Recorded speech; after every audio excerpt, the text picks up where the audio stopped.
নমস্কাৰ, মই আজি আপোনালোকৰ বাবে লৈছোঁ এটা গুৰুত্বপূৰ্ণ ভিডিঅ' যিসকলে অৰুণোদয় আঁচনিৰ টকা পোৱা নাই, যিহেতু আগতে পাইছিল তেওঁলোকৰ নাম কাটি গৈছে, তেওঁলোকে আকৌ অৰুণোদয় 3.0 কেনেকৈ আবেদন কৰিব আজি মই আপোনালোকক এই ভিডিঅ'ৰ জৰিয়তে জনাই দিম। লগতে আবেদন কৰিবলৈ হ'লে কি লাগিব সবিশেষ তথ্য জানিব পাৰিব, ক'ত জমা দিব লাগিব, কেনেকৈ ফৰ্ম ফিল আপ কৰিব, সকলোখিনি তথ্য মই আজি আপোনালোকক এই ভিডিঅ'ৰ সৈতে জনাই দিম।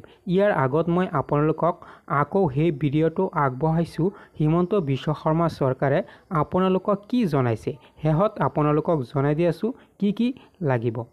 অৰুণোদয় 3 আঁচনিৰ ডিজিটাইজেশ্যনৰ প্ৰক্ৰিয়া সম্পূৰ্ণ হৈছে, কিন্তু প্ৰত্যেকটো সমষ্টিতে অৰুণোদয় 2 পাই থকা কিছু জেনুইন লোক 3 আঁচনিৰ পৰা বাদ পৰিছে। দ্বিতীয়তে, আমাৰ হাতত প্ৰত্যেকটো সমষ্টিতে কিছু দিব পৰা হিতাধিকাৰীৰ সংখ্যা ৰৈ গৈছে। আমি যাতে নতুন অৰুণোদয় অতি সোনকালে আৰম্ভ কৰিব পাৰোঁ, মই ডিব্ৰুগড়ৰ বিধায়কসকল আৰু আমাৰ কাৰ্যকৰ্তাসকলৰ সহযোগিতা বিচাৰিছোঁ, যাতে 30 জুনৰ ভিতৰত আমি অৰুণোদয় প্ৰক্ৰিয়া সম্পূৰ্ণ কৰিব পাৰোঁ। হয়, আপোনালোকে ভিডিঅ'টো শুনিছে। এতিয়া মই আপোনালোকক জনাই দিওঁ, অৰুণোদয় 3.0 আবেদন কৰিবলৈ হ'লে আপোনালোকৰ লাগিব ration card, voter card, bank passbook, Aadhaar card. আকৌ শুনি লওক, আপোনালোকৰ লাগিব ration card, voter card, bank passbook, Aadhaar card. এইবিলাকৰ জৰিয়তে আপোনালোকে আকৌ অৰুণোদয় আঁচনিৰ বাবে আবেদন কৰিব পাৰিব।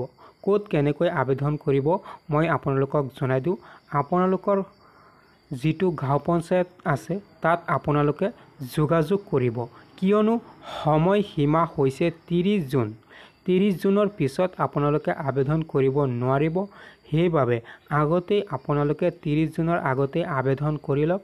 আবেদন কৰাৰ পাছত যদি আপোনালোকৰ নাম কাটি গৈছে তেনেহ'লে অতি সোনকালে এই কেইদিন ভিতৰতেই আপোনালোকে আবেদন কৰি লওক, নহ'লে আপোনালোকে লাভ নকৰিব অৰুণোদয় 3.0 লগতে আপোনালোকে পোৱা আঁচনি। সেইবাবে মই আপোনালোকক জনাবলৈ লৈছোঁ, অতি সোনকালে 30 জুনৰ ভিতৰতেই আপোনালোকে অৰুণোদয় আঁচনিৰ বাবে আবেদন কৰি লওক। আৰু মাত্ৰ কেইটামান দিন বাকী আছে।